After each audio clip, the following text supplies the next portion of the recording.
este lado. Ave María. Ahora, así. Está bien. Se oye bien, se oye Lo bien. tomo como un complemento. Van dos.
Muy buenas tardes a todas y todos. Estamos aquí en la convención del Colegio de Abogados. Agradecemos al presidente Edgardo Román por otorgarnos este espacio, a Microjuris y Estudios Técnicos para tener el diálogo que vamos a tener en la tarde de hoy sobre el impacto en la comunidad jurídica de la pandemia del COVID, entre otros asuntos macroeconómicos. En Microjuris proveemos una diversidad de servicios de inteligencia jurídica. Como saben, tenemos un buscador legal, un programa de educación jurídica continua y también un canal de noticias y contenido abierto que hemos estado desde el primer día de la cuarentena proveyendo información desde nuestro observatorio del COVID-19, cubriendo asuntos tan diversos como pues todos los decretos, órdenes ejecutivas, asuntos administrativos, así como todos los asuntos que han surgido en debate jurídico, por ejemplo, temas tan diversos como la reválida de estudiantes de derecho, también asuntos de derecho sustantivo como el uso de mascarillas en los tribunales, regulaciones de la profesión y cómo se están llevando a cabo. Así que desde Microjuris hemos podido crear un espacio de diálogo, una plataforma de debate que ha sido importante en estos tiempos pandémicos. Desde el año pasado nosotros comenzamos un proyecto en alianza con Estudios Técnicos que presentamos aquí también en ocasión de la convención del Colegio de Abogados y Abogadas, en el que tuvimos la oportunidad de presentar un panorama macroeconómico, un estudio a raíz de una encuesta que se hizo a todos los abogados y abogadas de Puerto Rico para presentar distintos indicadores sobre dónde está la profesión legal, ¿verdad? Quiénes la componen, quiénes son todos los componentes de la comunidad jurídica, además de abogados y abogadas. Ese estudio se desarrolló como una iniciativa longitudinal, de manera que cada año vamos a estar aquí, ¿verdad?, con el favor del Colegio de Abogadas y Abogados, presentando los resultados del estudio año tras año. Esto nos va a permitir medir tendencias y hacer recomendaciones de política pública, informar procesos de política pública, mejorar servicios que necesita la comunidad jurídica desde instituciones como el mismo Colegio de Abogados y Abogadas, entidades sin fines de lucro o entidades, ¿verdad?, con fines de lucro como es el caso de Microjuris. En la tarde de hoy vamos a tener la oportunidad de escuchar un panorama macroeconómico que nos va a estar ofreciendo nuestros asociados en este proyecto, la firma de Estudios Técnicos, representada por el economista José Joaquín Villamil. Luego yo les voy a compartir unos datos de una encuesta interna que hicimos en Microjuris, justo en medio del llamado lockdown, ¿verdad?, en el mes de mayo, con algunos datos interesantes sobre cómo estaba la profesión en ese momento. Luego vamos a pasar, como con ese punto de partida, a una discusión abierta con los colegas del Colegio de Abogados. Me refiero al presidente actual, el licenciado Edgardo Román, y a la licenciada Daisy Calcaño, quien es candidata a la presidencia del colegio y actual vicepresidenta de la Junta. Así que, ¿verdad?, sin más, les dejo con el señor José Joaquín Villamil. Muchas gracias, Tabeira. Lo que les voy a presentar hoy va a ser un panorama muy resumido de la situación económica. Todo el mundo sabe que Puerto Rico ha estado pasando por uno de sus momentos más difíciles en términos económicos. Llevamos desde el 2006 por lo menos, llevamos una economía en continua contracción, y en el caso actual pues la pandemia ha empeorado, ha agudizado esa tendencia de una manera bastante acelerada. Uno de los problemas que tenemos es el hecho de que las variables macroeconómicas no son un buen indicador de lo que ha pasado. Si uno mira, por varias razones, pero uno, por ejemplo, el uso de algo como el Producto Nacional Bruto, que es lo que usa todo el mundo, en este caso no hace mucho sentido. ¿Por qué? porque deja fuera muchísimas cosas y además se mide de una manera que lo que hace es disfrazar problemas, por ejemplo, como el de la distribución de ingresos, etc.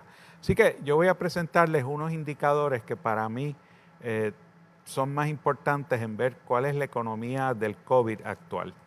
Esa barra al lado derecho de la gráfica lo que nos dice es que han habido 380 y tantas mil solicitudes de desempleo. Uno está muy consciente de que en ese número hay duplicaciones, 388,000. En ese número hay duplicaciones, personas que han solicitado más de una vez, personas que no cualificaban la primera vez y cualificaban. Pero el dato importante es que de esas 388,000, ahora mismo hay cerca de 270,000 que están recibiendo beneficios de desempleo.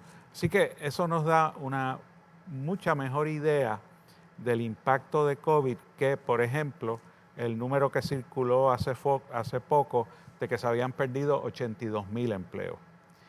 Y eso, y se presentó ese número sin explicar que esos 82,000 eran de un grupo de personas asalariadas en empresas con más de 5 empleados y por lo tanto dejó fuera muchas de las pymes, dejó fuera las personas que no son asalariadas y dejó fuera todo el sector agrícola. Así que ese número de los 388,000 solicitudes, cuando uno la combina con el hecho de que todavía hay 270,000 que están recibiendo los beneficios, nos da una muchísima mejor idea.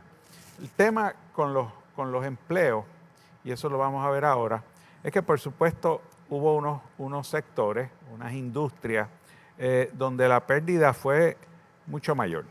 Y eso si usted mira, por ejemplo, en el caso de turismo, recreación y acomodación, que es la segunda fila, el 81% de los empleados, 80% de los empleados estaban en riesgo de perderse. Y se perdieron más, se perdieron un poco más de eso y la industria pues está paralizada. Y lo mismo pasó con transportación, lo mismo pasó con algunos de los otros sectores. Por ejemplo, el sector de servicios, el 30% de los empleados del sector de servicios estaban a riesgo de perder su empleo.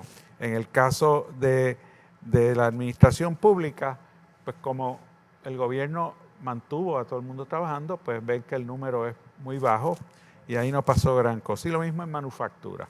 Pero cuando uno ve estos números se da cuenta que la pérdida de empleo grande ocurrió básicamente en servicios. Y ahí cuando dice otros servicios, a lo que se refiere es servicios, personas trabajando en restaurantes de estos fast food, servicio doméstico, ese tipo de cosas. De esos sectores, básicamente es que salieron las personas que están solicitando el desempleo. Así que el impacto de COVID en el empleo fue dramático. Y si volvemos atrás y vemos esa gráfica, ustedes ven que el pico de solicitudes ocurre en abril. Y entonces, obviamente, va menguando y ya finalmente es muy pocas las nuevas solicitudes, pero el total sigue siendo un total impresionante. La apreciación nuestra en estudios técnicos es que de ese total de empleos perdidos, alrededor de 100,000 no se van a recuperar. Y no se van a recuperar por dos razones. Una, que va a haber mucha empresa pequeña que es más intensiva en mano de obra, que no va a reabrir. Y no va a reabrir porque son empresas que no tienen ni el capital ni el acceso a las cadenas de abasto que tienen las grandes. Así que vamos a ver muchas empresas, nosotros estimamos alrededor de un 25% de empresas que no van a reabrir. Ese número puede cambiar, obviamente, todo en la economía del COVID todo es especulativo, porque no sabemos cuánto tiempo va a durar, no sabemos cuáles son los planes de gobierno, etc. Pero un buen número de empresas pequeñas, que son empresas locales, no van a reabrir. Eso es un factor. El otro factor es que las empresas más grandes están invirtiendo muchísimo en tecnología y los empleos que se han perdido son los que son más susceptibles de ser sustituidos por tecnología. Y esos dos factores, el que no van a abrir unas empresas y la sustitución de empleo de mano de obra por tecnología, van a crear una fuerza de trabajo más pequeña luego que acabe el tema de la pandemia. Lo que sí es importante tener en mente es el tema de los fondos que han llegado por el proyecto de ley CARES y el estimado de los fondos que van a llegar o que han llegado o que van a llegar en el año calendario 2020 es ese que está ahí, 5.700 millones, puede ser un poco más, puede ser un poco menos, pero el problema aparentemente es que no se está gastando ese dinero. Hoy en la prensa, pues lo que se discutía era que se podía perder $1.000 millones de fondos de Medicaid. Bueno, pero el tema aquí es que los fondos de CARES, ¿verdad? Realmente no van a ser, por lo menos en el año 20, no van a ser ni cercanos a los 10 o 12 mil millones que mucha gente ha estado hablando. De esos fondos de federales, cerca del 25% son los pagos a individuos. Ahí están los $1.200 de familia y ahí está también el suplemento de $600 semanales, pero esos fondos ya se acabaron. A menos que el Congreso apruebe algo nuevo, que creo que han aprobado, o por lo menos está sometido un proyecto de ley, sin los 1.200 adicionales. Así que la economía de Puerto Rico probablemente en octubre va a sentir un golpecito porque el efecto de esos 1.200 más los 600 se habrá ralentizado, como dicen en España. Se ha reducido el impacto. Así que un poco la economía del COVID, nosotros estimamos el daño total en alrededor de $10.000 millones. Eso es como un 14% del Producto Nacional Bruto. No es una cifra exactamente comparable, pero da una idea de la magnitud del cambio. Y eso pues es algo que nos va a afectar por mucho tiempo. O sea, lo que mucha gente no se da cuenta, la diferencia entre el COVID y el huracán, es que el huracán ocurrió un día y al día siguiente no había. Y a la semana o a los 10 días ya sabíamos cuál era el impacto, cuáles eran las necesidades, todo lo demás. En el caso de COVID, no sabemos cuándo va a terminar y por lo tanto es muy difícil ver el impacto de una manera cuantitativa como se hizo con el huracán. Lo que sí es probable que ocurra es que esté con nosotros unos meses más, por lo menos hasta fin de año, a menos que se descubra una vacuna pronto, y el impacto del COVID lo vamos a sentir por un tiempo. No va a ser un impacto que se acaba el momento que se acabó la pandemia. Ese es un impacto que va a durar mucho aquí y en otros lugares. Bueno, esa es la economía ahora. ¿Qué va a pasar después? Si miramos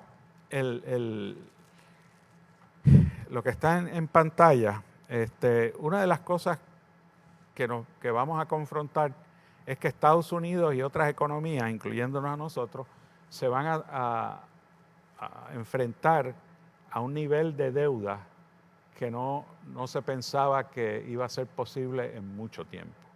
Estados Unidos, la deuda se calcula que ya para el 2024 va a superar el Producto Interno Bruto. Y eso es un umbral que es muy, muy importante y que nadie en Estados Unidos se le pasaba por la mente que Estados Unidos iba a tener esa situación. pero eso viene acompañado de unos déficits presupuestarios gigantescos. Y eso va a afectar no solo a Estados Unidos, nos va a afectar a nosotros, porque lo que eso quiere decir es que eso va a imponer unos límites a las políticas sociales, etcétera, de Estados Unidos. Así que el mensaje quizás de esa situación es que no podemos esperar que Estados Unidos va a estar generosamente financiando muchas de las cosas que ha estado financiando hasta ahora, pues sencillamente la situación fiscal no se lo va a permitir. Lo otro que estamos viendo, y yo creo que la pandemia lo ha acelerado, es que el centro de gravedad económico del mundo ha cambiado. Venía cambiando ya, pero esto lo aceleró. Y lo que vamos a ver es una economía donde China particularmente y India, pero particularmente China, van a ser el nuevo centro de gravedad. Y Estados Unidos va a pasar a un segundo plano como potencia económica. En parte eso se ha debido a las implicaciones que ha tenido el COVID en un país y en el otro, pero también se ha debido a las políticas del presidente Trump. De hecho, y como un paréntesis anecdótico, la revista Foreign Affairs que llegó hoy, precisamente la portada es El mundo que nos dejó Trump.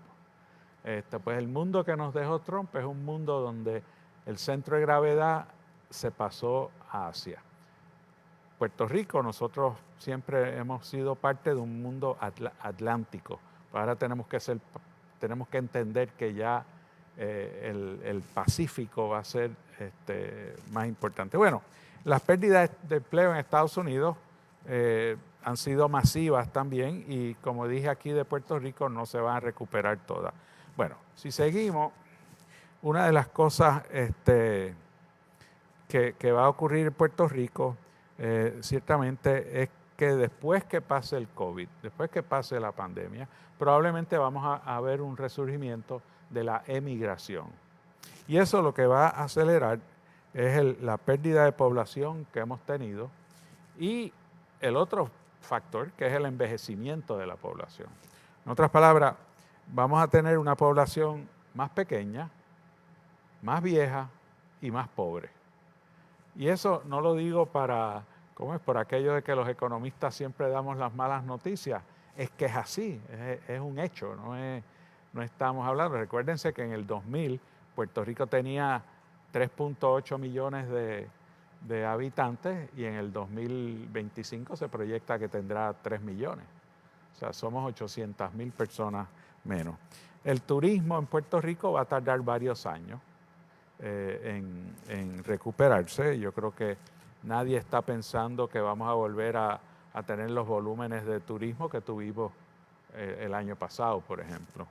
Así que el tema aquí es que tenemos que pensar que Puerto Rico es un país sobredimensionado y que tendrá que redimensionarse para reconocer que va a tener una población mucho menor, una economía más pequeña y un contexto externo mucho menos amigable que el que hemos tenido hasta ahora. Y eso va a requerir cambios bastante dramáticos en la forma como manejamos el país y cómo manejamos nuestros propios trabajos. Así que, para concluir esta parte de la presentación, lo dejo con este pensamiento y es que los puertorriqueños tendremos que ajustarnos a una nueva realidad muy distinta a la que pensábamos que sería la nuestra en la tercera década del siglo. Yo creo que la frase que se usó era una frase de los años 30, que el futuro no es lo que era. Y el futuro nuestro no va a ser lo que pensábamos que iba a ser. Por estas razones que les he dicho muy sucintamente. Ahora, si pasamos, yo les quisiera hablar un poco del estudio que Ataveira mencionó anteriormente, que es un estudio que nosotros hacemos con microjuries y que nos da mucha satisfacción hacerlo.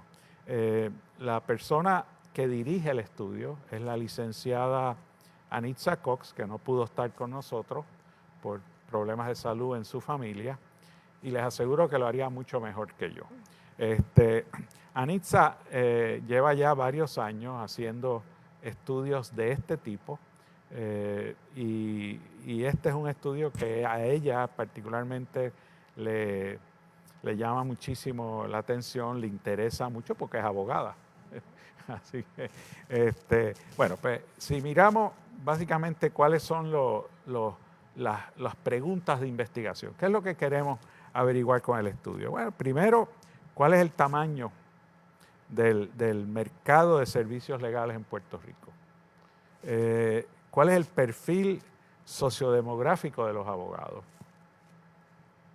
Y yo agregaría a estas dos, agregaría que es muy importante como resultado del estudio entender cuál ha sido la evolución de la práctica de las leyes, por lo que tú estabas diciendo hace un rato, de que los cambios socioeconómicos obligan a un replanteamiento de lo que hacen las oficinas de abogados.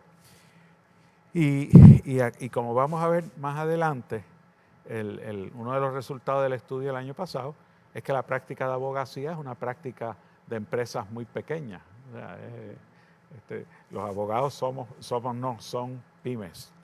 Yo casi me siento abogado porque tengo 4 en la oficina, pero, pero la práctica de la abogacía es una práctica de empresas pequeñas. Bueno, y las otras cosas que es importante, además de esa que acabo de decir, que es el tercer punto que está en la presentación, es cuáles son dónde se están acomodando las nuevas generaciones de abogados, qué tipo de cosas están haciendo, qué cambios se han suscitado con la pandemia y cuáles son las perspectivas para la profesión en el contexto que se les ha dibujado muy sucintamente ahora. Y entonces, en este caso, yo creo que hay una pregunta, la última, que yo creo que es muy importante, y es el papel, queremos averiguar cuál es el papel que ha desempeñado el cambio tecnológico en la práctica de la abogacía. Porque yo estoy seguro que ustedes ya saben que es un papel importante y que eso va a seguir y que eso va a cambiar mucho la manera como se ejerce la profesión. Así que, dicho eso, déjenme resumirles rápidamente lo que se encontró en el estudio del año pasado. Primero, se encontró que habían 13.944 abogados con licencia. Se estimó que el 8% de los abogados estaban fuera de Puerto Rico, o sea, tenían licencia de Puerto Rico, pero estaban fuera de Puerto Rico. Habían 12.828, es el estimado de los abogados que residen en Puerto Rico y se supone que practican en Puerto Rico. Y habían 10.900 profesionales del derecho, ya sea ejerciendo, ¿verdad? Ya sea en la industria privada, en el gobierno o en entidades sin fines de lucro. Y esos números se resumen en la gráfica del lado, cuando en el 2017 habían 14.000 y tantos abogados, en el 2018 14.008 y en el 2019 13.900. Así que su profesión, al igual que la mía y muchas otras, está en un proceso de cambio y de redimensionamiento, como les dije anteriormente. El mercado, o sea, el total de empleos que se generan en torno a la profesión legal son alrededor de 24.000. 17.000 son los empleos que se generan directamente y el resto son los empleos que surgen como consecuencia de los empleos directos, que son, por ejemplo, pues, profesionales asociados al sector, abogados, etcétera, etcétera. Hay una serie de otros trabajos que generan las oficinas de abogados y la práctica de la abogacía, que no necesariamente son abogados, y eso suman unos 24.000 empleos. Para darles una idea de cuán importante es eso, pues esos son más empleos que en la agricultura. Así que eso les da una idea. Lo próximo es el número de empleados asalariados en la profesión legal en Puerto Rico. Y ustedes ven ahí cómo ese número ha ido cambiando a partir del 2008, donde habían 5.500 y tanto, al 2018, donde hay 4.200 y pico.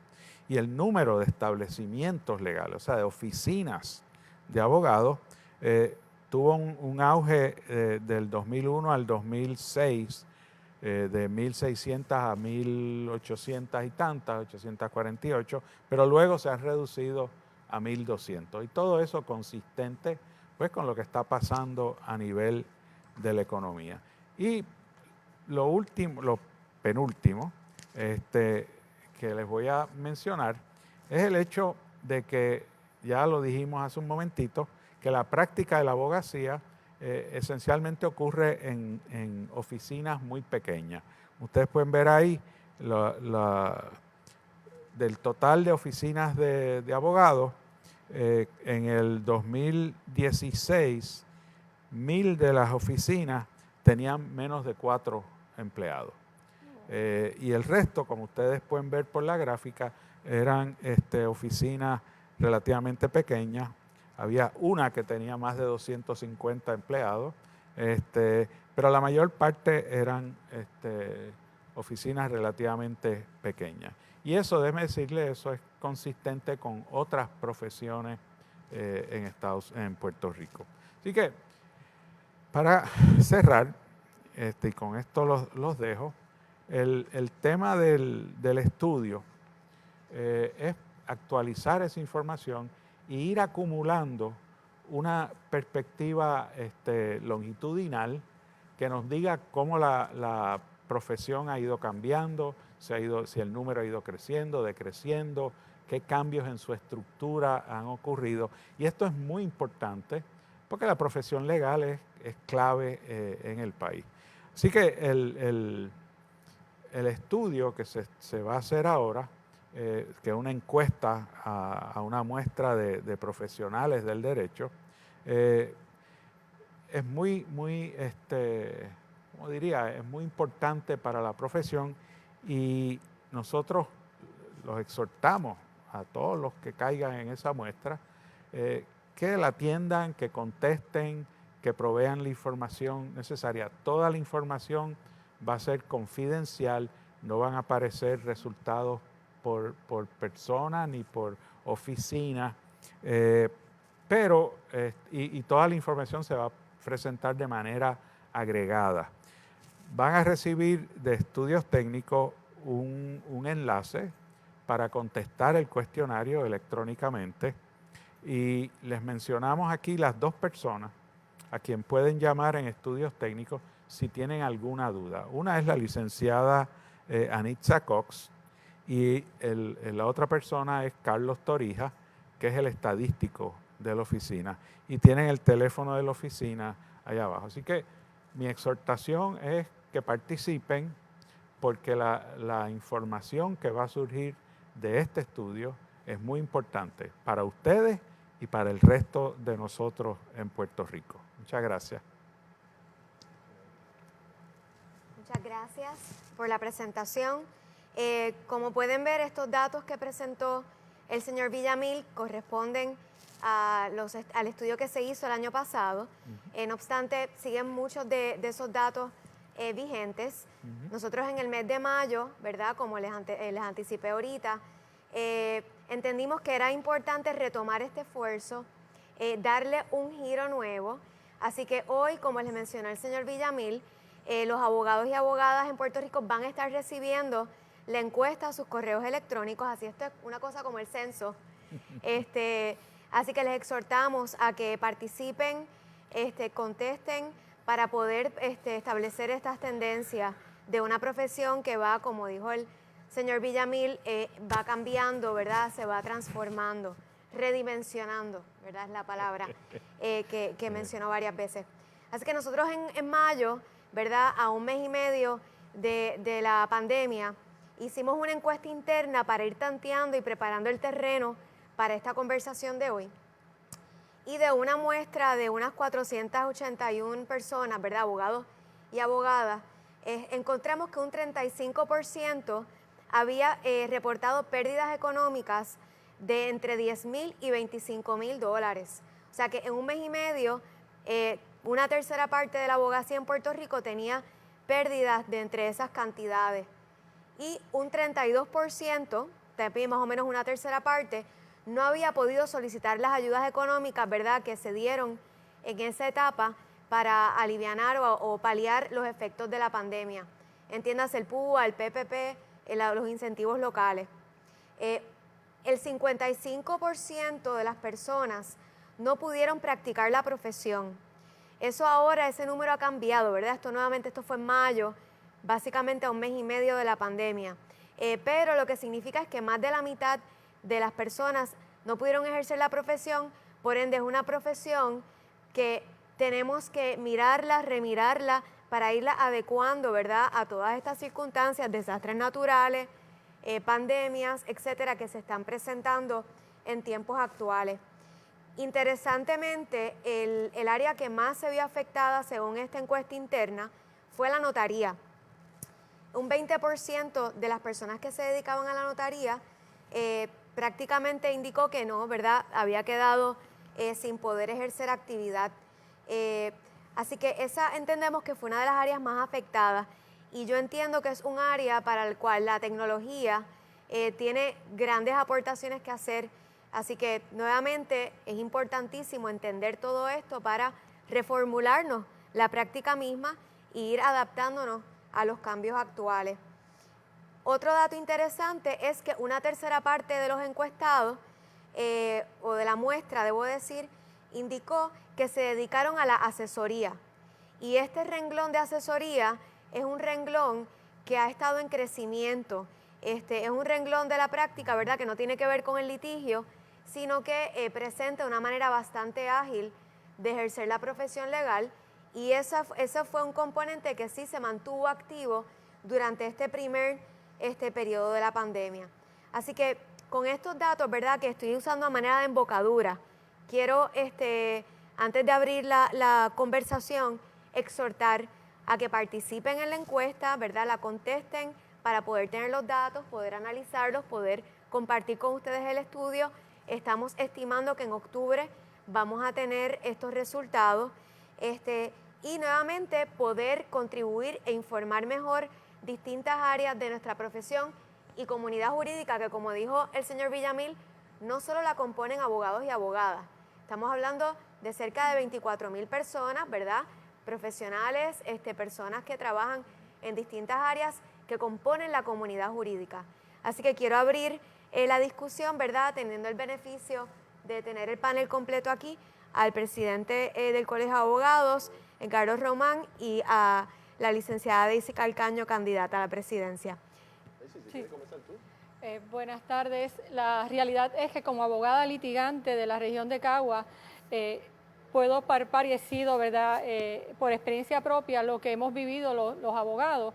Allá para el 15 de marzo se nos cerraron las oficinas por la orden ejecutiva. Por ejemplo, compañeros que se dedican, su oficina es de cobro de dinero, de ejecución de hipoteca, todo eso está aún paralizado y realmente no tienen ingresos. Hubo mucha confusión con la orden ejecutiva. Obviamente nos abrimos a unas asesorías, consultas por teléfono, nos tuvimos que reinventar, no hay duda de eso. Nos paralizaron todo lo que es servicio notarial, ¿verdad? La orden ejecutiva claramente dispuso que el ejercicio de la abogacía, el ejercicio de la notaría no era un servicio esencial. No es hasta en mayo que entonces comenzamos a tratar haciendo la notaría, que nos permitió entonces la flexibilización de esa orden ejecutiva. Pero el impacto económico de ver nuestras oficinas cerradas, de no nos atrevíamos ni a ir a buscar los expedientes, no es menos cierto que fue un menoscabo bien serio en cuanto a la parte económica. Había mucha inquietud en el pueblo, en nuestros clientes que nos llamaban, en los propios compañeros abogados. Eso generó desde la institución del Colegio de Abogados 3 comunicaciones al Tribunal Supremo para que nos atendiera unos reclamos. Realmente los servicios que veían los tribunales estaban prácticamente en la orden que entonces emite, la resolución que emite el Tribunal Supremo posterior a esta orden ejecutiva, que eran unos servicios de emergencia, regla 6, traslado, asuntos de la ley 246, asuntos de traslado, todo estaba bien regulado, así que nosotros vimos nuestros ingresos increíblemente reducidos. Muchos compañeros también sintieron mucha inquietud y muchas dudas sobre cómo solicitar el PUA, cómo solicitar el desempleo, etcétera. He visto muchos compañeros que han cerrado sus oficinas, nos hemos tenido que reinventar, nos hemos tenido que redimensionar. La realidad es que muchos se han ido a trabajar a su casa. Por ejemplo, en mi oficina mis consultas son un 90%, la mayoría de los compañeros están con un 90% consultas remotas, reuniones remotas, las videoconferencias, las vistas en el Tribunal Supremo, en el Tribunal de Primera Instancia son completamente virtuales, son muy pocas, yo no he visto una sola vista, fui a una vista personal, presencial, y la juez la cambió y todo lo que yo he visto es por videoconferencia. Esa transformación venía poco a poco, no hay duda de eso, pero no hay duda de que esta pandemia la aceleró increíblemente y la transformación de la profesión de la abogacía también. Tenemos una brecha tecnológica entre los abogados de mayor edad y los abogados de otras generaciones, y el Colegio de Abogados hizo precisamente un estudio sobre eso y encontramos que el 18% de los abogados activos de mayor de edad, de 55 en adelante, muchos no tenían ni siquiera un correo electrónico y se dieron seminarios sobre eso. Tenemos aquí desde nuestra institución hemos tenido que asistir a compañeros para que puedan familiarizarse con el Zoom, con el Sky Business, para que puedan entonces accesar, ¿verdad?, y estar hábiles para esas vistas. No hay duda de que realmente de aquí en adelante, luego de esta pandemia, que ya Puerto Rico había sido azotado por María, la clase togada fue parte de eso, nuestra práctica se afectó, comenzamos a delinear el levantarnos y evolucionar económicamente, nos viene la pandemia, nos cierran las oficinas, no hay duda que la clase togada en Puerto Rico ha sido una de las más afectadas. Como empresas pequeñas que somos, ¿verdad? Somos empresarios pequeños, no hay duda de eso. Hemos tenido que despedir secretarias, hemos tenido que despedir paralegales, hemos tenido que prescindir de mensajeros, realmente nos hemos tenido que quedar con aquellos servicios esenciales para seguir operando. Y eso lo vemos día a día. Así que como gremio profesional tenemos, ¿verdad?, que reenfocarnos, redimensionarnos, transformar nuestra práctica, pero que ha sido lastimada económicamente, lo ha sido. No tenemos la menor duda. Tengo compañeros que se han ido a otra profesión, tengo compañeros que se han trasladado fuera de Puerto Rico, tengo otros compañeros que me han consultado para comenzar a entregar su notaría y comenzar entonces su transición hacia otro trabajo, a ser maestro, a ser CPA, a volver a practicar la ingeniería, etcétera. Creo que la profesión de la abogacía se encamina a que nos vamos a hacer un grupo más reducido, porque realmente muchos de los compañeros y compañeras han decidido retomar otra profesión donde realmente puedan obtener un mayor beneficio económico. Y en cuanto a los clientes, también vemos esa temeridad de los clientes en venir a nuestras oficinas. Se mantienen los que conocen la tecnología haciendo las reuniones remotas, los demás por teléfono, y muchos de ellos han solicitado inclusive desistir de los casos que tienen en el tribunal para repensar entonces qué van a hacer con esa controversia, y han decidido tratar de entonces atender esas controversias fuera de los tribunales. No hay duda que la pandemia nos ha transformado la vida, y comparto, ¿verdad?, las expresiones del profesor Villamil y de Ataveira, que debemos, ¿verdad?, movernos a unos foros abiertos de discusión y que también el tribunal se integre, porque tener que el tribunal remoto nos trae unas circunstancias a las cuales no estamos acostumbrados, y la coordinación y el diálogo con la rama judicial para que también atienda las limitaciones de los abogados activos, tanto los que dominan la tecnología, pero también aquellos que no la dominan y que ven entonces esta transformación como un paso para ellos comenzar a retirarse porque no están familiarizados con la tecnología. Y no basta que un nieto o un hijo les asista, es necesario que haya un proceso, ¿verdad?, de ayuda con los tribunales a los compañeros y compañeras que no estén familiarizados con esto y posiblemente no puedan presentar unos documentos electrónicamente que se le permita por un periodo de tiempo poderlos presentar presenciales, y así sucesivamente. Atando lo que está diciendo, ¿verdad?, para generar un poco una discusión. El año pasado recuerdo que hubo una necesidad, ¿verdad?, de elevar incluso los datos del estudio con otros que también el colegio estuvo levantando sobre precisamente entender mejor cómo está la profesión, cómo está la comunidad jurídica. Y recuerdo que tuvimos la conversación y también con estudios técnicos en torno al reglamento de horas pro bono que se estuvo trabajando desde el Tribunal Supremo. O sea, cómo estas iniciativas que tanto desde el colegio se hacen como desde la empresa privada para entender e informar mejor la política pública, cómo podemos seguir aportando a ellas, si nos puede relatar alguna... Mira, yo tenía un comentario antes que eso, Sí. Me parece importante, porque este es un tema que trasciende a la vida de los abogados. Hay un grupo de personas que trabajan con nosotros, hay una población que recibe nuestros servicios. O sea que esto ciertamente tiene unas consecuencias, digamos, de un efecto multiplicador. ¿Verdad? Si el abogado no tiene trabajo, el emplazador tampoco, ni la secretaria. Nosotros utilizamos agrimensores cuando hacemos diferentes tipos de escrituras, ¿no? En cantidad de procesos utilizamos peritos. Pero dicho esto, tengo que hacer un comentario inicial que me parece muy interesante para provocar.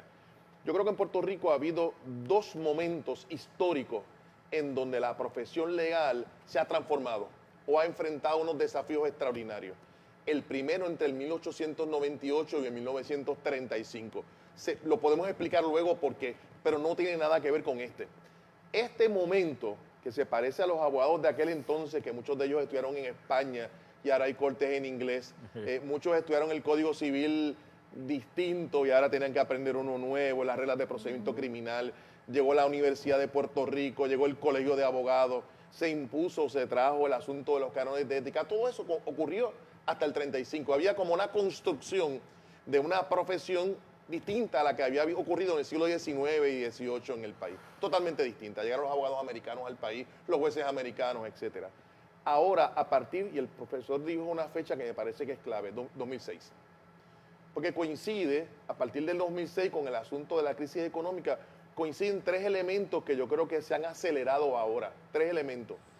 Uno tiene que ver con el asunto económico, que la pandemia realmente ha profundizado en la crisis económica del país. El profesor habló de 10 mil millones de dólares. Esa cifra es una cifra considerable, una cifra que afecta la vida de toda la población. Así que el elemento económico ciertamente nos ha tocado de cerca a los abogados y al resto del país, porque hay que decirlo, al resto del país, y ha significado un empobrecimiento de los abogados. Y yo creo que ese elemento me parece importante, pero no es el único.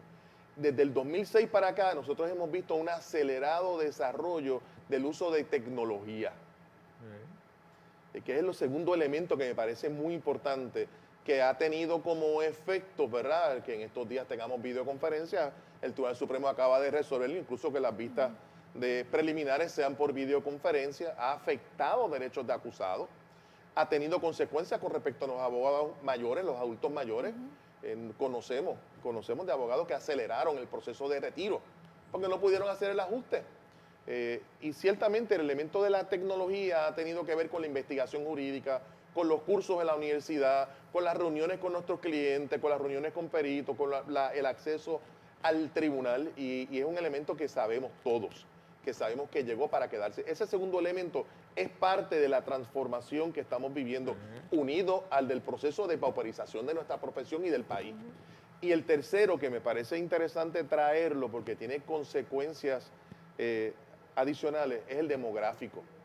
En el plano demográfico estamos observando, a nivel del colegio lo hemos visto más claramente, el envejecimiento de nuestra profesión. Lo hemos visto. Pero también estamos observando un elemento adicional que me parece muy importante, que es la presencia de ustedes, las mujeres.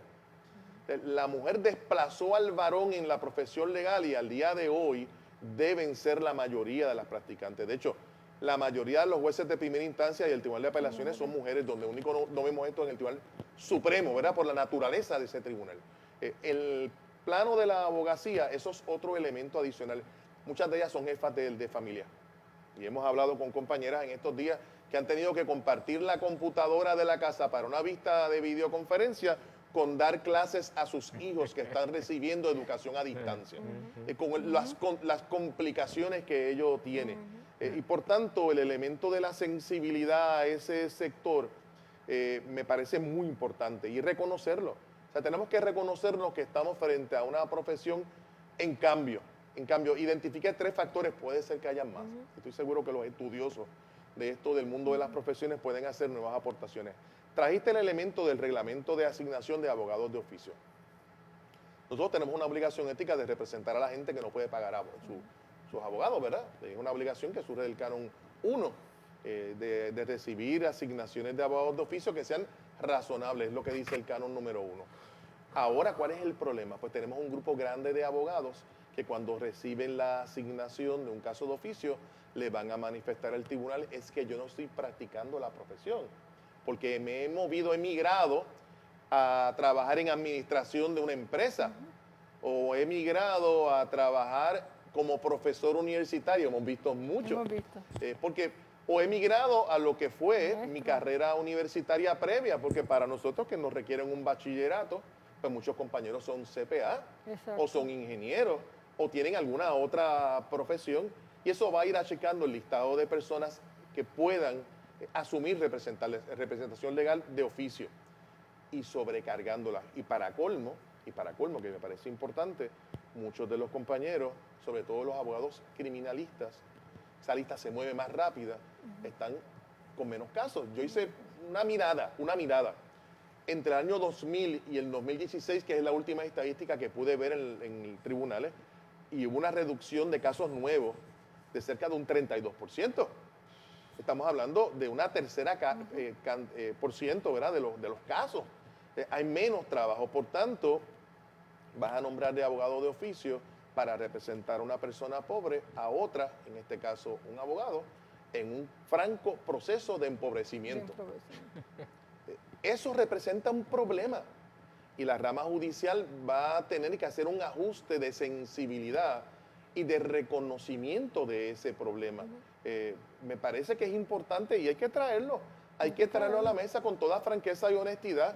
Claro que queremos representar a la gente pobre, por supuesto, pero de la manera en que se está tramitando, obligando a una persona que quizás no tenga las condiciones para sacarlo de su bolsillo y pagar un perito en lo que el tribunal te aprueba eso no va a pasar, no va a ocurrir. Sí, o sea, lo traje como un ejemplo de cómo estos procesos de regulación pueden estar en ocasiones, se hacen en abstracción de estos factores, ¿verdad? De lo que estamos hablando, de un mercado en contracción, de una profesión en envejecimiento. O sea, ¿cómo logramos unir estos mundos, ¿verdad? De la realidad material con, por ejemplo, el ámbito regulador? Lo mismo pudiéramos decir de la academia, ¿verdad? Cuando hablan o mencionan ambos casos de abogados o abogadas que están volviendo a ejercer otras profesiones. En otras jurisdicciones eso es razón de enriquecimiento de la profesión, no de fuga de la profesión. Sin embargo, ¿cómo podemos formular regulaciones o políticas públicas que en inglés la palabra es embrace, ¿verdad? Que acojan esas realidades de multiplicidad de profesiones o multiplicidad de destrezas o realidad socioeconómica a la hora de formular política pública. Claro. Yo creo que eso es bien interesante y hay mucha tela para cortar ahí. Hay que reinventarnos. Hay que reinventarnos. Y nuestra rama judicial, pues parte del país, viven con nosotros, son compañeros abogados y abogadas que ejercen funciones públicas en la adjudicación de controversias y ciertamente hay que reinventarnos. La manera en que se está desarrollando la experiencia de adjudicar una controversia es distinta. La tecnología realmente nos ha colocado frente a una nueva realidad que plantea unos grandes desafíos. Mencioné los constitucionales de los acusados, pero pienso también en los problemas de tecnología que tienen los clientes. Porque si es una guerra, digamos, entre dos grandes empresas, no va a haber mayor problema. Pero si se trata, por ejemplo, de un caso de desalojo o desahucio, probablemente uno de las partes, la parte más pobre, no va a poder tener acceso porque lo hemos visto en televisión, en las noticias, que inclusive ha habido empresas que han tenido que ir a regalar tabletas a familias porque hay 4 hijos en la casa y lo que tienen es un solo acceso al internet. O sea, tenemos que considerar que Puerto Rico es distinto. Puerto Rico, el futuro que nos espera, como decía el profesor, yo creo que es una expresión genial. No es el futuro que creíamos, no es lo que va a ocurrir y ciertamente estamos viendo un proceso de empobrecimiento y eso hay que traerlo a la mesa. Pero yo creo que la profesión de abogado también enfrenta lo que muchas otras áreas de actividad han enfrentado y es que las definiciones anteriores dejan de tener relevancia. Exacto. Y entonces lo que uno empieza a ver es un cruce de fronteras, ¿no? Si se quiere, entre las disciplinas. Por ejemplo, yo soy economista. Los últimos 10 años, creo que 4 o 5 de los premios Nobel en economía han sido a no economistas. Científica social, psicólogo, matemática. Así que el tema de las fronteras profesionales es algo que se va a ir diluyendo rápidamente, ¿no? Y eso yo creo que es importante. Lo otro que quería mencionar es que en Puerto Rico, yo siempre decía, los bancos hacen análisis de riesgo rutinariamente. Eso es lo que hacen los bancos. Las empresas, de vez en cuando, y el gobierno nunca. Entonces ahora, no solo por los huracanes y la pandemia, sino por la volatilidad de la economía a nivel global, el manejo de riesgo se convierte en una parte intrínseca de lo que es el proceso de formular políticas públicas, decidir. Y la abogacía, la práctica de la abogacía, tiene casi una convergencia, si se quiere, en términos de cómo manejar el riesgo en distintos tipos de cosas. Y lo que yo pensaría que va a ocurrir con la práctica de la abogacía es que la especialización en manejo de riesgo va a asumir mucha más importancia. Exactamente. Y eso yo creo que es uno de esos cambios que vamos a ver, que deberíamos de ver en el futuro. Uno de los puntos interesantes de la encuesta del año pasado tuvo que ver con evaluar el perfil de los estudiantes de Derecho y de las estudiantes de Derecho. Y se vio que en mayor medida se estaba dando esta tendencia de personas que estudian Derecho no para tomar la reválida, sino para complementar sus profesiones.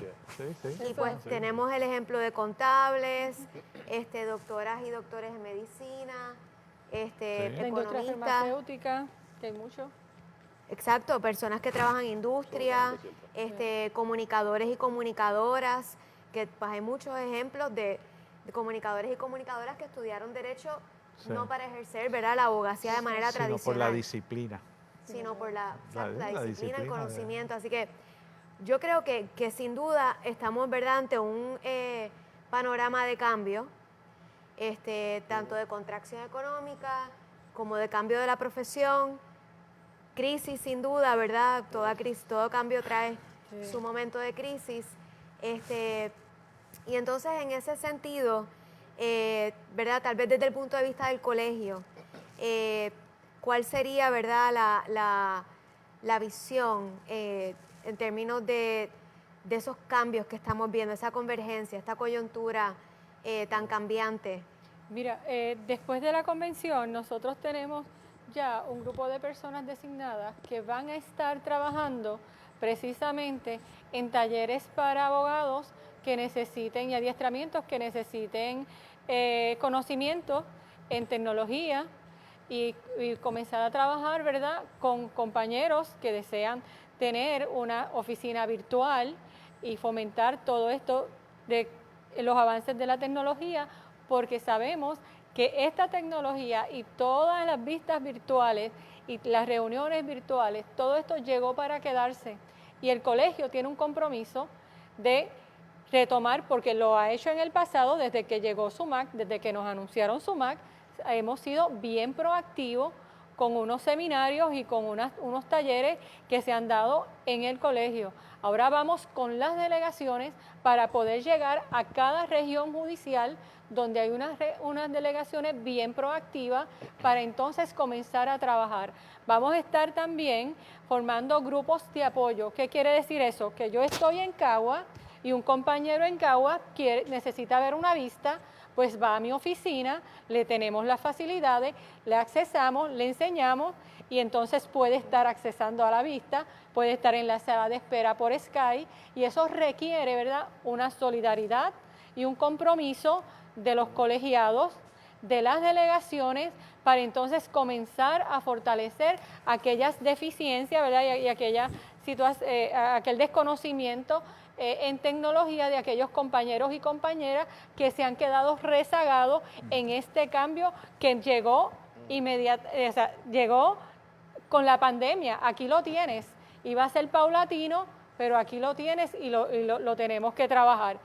El colegio también va a fomentar unos foros de compañeros para conocer sus necesidades, escuchar cuáles han sido los problemas que han confrontado en esta transformación para entonces ver cómo lo han solucionado y qué otras alternativas hay. Nosotros tenemos que escuchar a nuestra matrícula, nosotros tenemos que unirnos para conocer todas las situaciones que está afectando la práctica. Por ejemplo, las compañeras y los compañeros que son jefes de familia, que muchos son solteros, que no tienen ese apoyo familiar, que las vistas se le den por la tarde en lugar de por la mañana, cuando sus hijos, ellos son los que están cuidando a sus hijos y encaminándolos con lo que son las tareas escolares. O sea, nosotros tenemos una serie de situaciones que los propios compañeros y compañeras nos han comunicado y que han encontrado cierta resistencia cuando van a pedir cambio en ese reseñalamiento.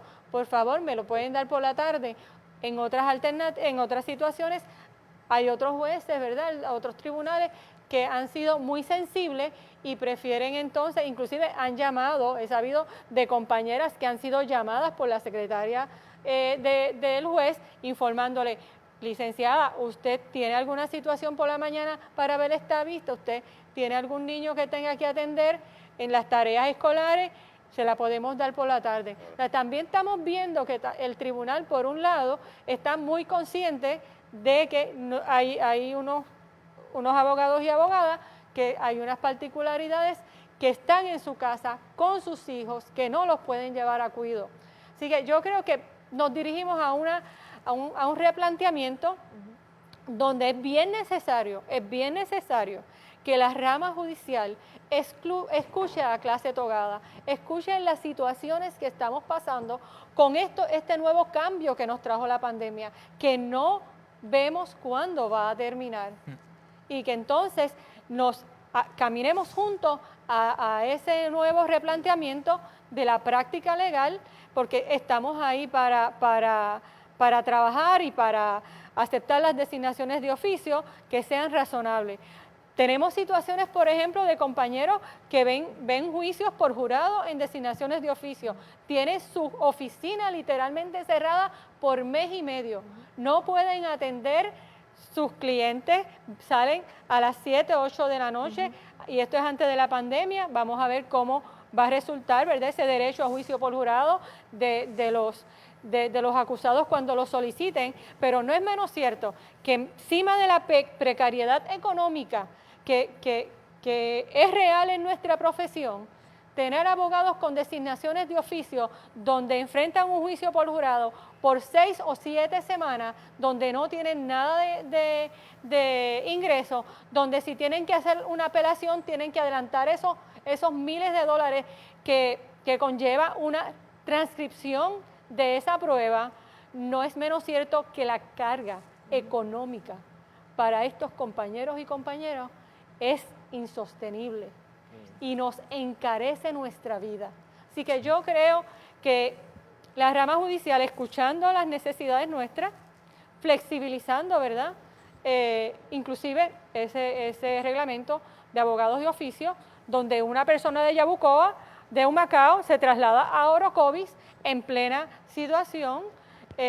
Ahora todo es remoto, pero llegará el momento en que el tribunal posiblemente nos den hay unos casos que sean presenciales, pero no es menos cierto que nos encarece la vida. Que nos encarece la vida, queremos cumplir con nuestras responsabilidades, amamos nuestra profesión, para eso la estudiamos, pero necesitamos sensibilidad, necesitamos encaminarnos hacia la humanización de la práctica de la abogacía. Y bueno, y también necesitamos, ¿verdad?, datos, ¿verdad?, para sustentar los pedidos y poder formular política pública de manera adecuada. No hay duda de eso. Así que nada, de la conversación yo creo que podemos concluir que definitivamente la profesión está en cambios, hay que entenderla, hay que estudiar todos estos asuntos, evaluarlos, canalizar los pedidos adecuadamente. La tecnología ya no le tenemos miedo, ¿verdad? La vemos como una aliada, como herramientas que nos ayudan a ejercer de manera adecuada la profesión. Hay que meterle a eso, definitivamente. Sí. Así que les agradezco el tiempo, les agradezco el espacio, les exhorto a todos y todas quienes nos escuchan nuevamente a que contesten la encuesta. Esa información nos va a ayudar precisamente a informar, ¿verdad?, todos estos reclamos y otros que puedan haber para entender mejor en dónde estamos en la profesión. Así que muchísimas gracias, estamos a su orden en Microjuris.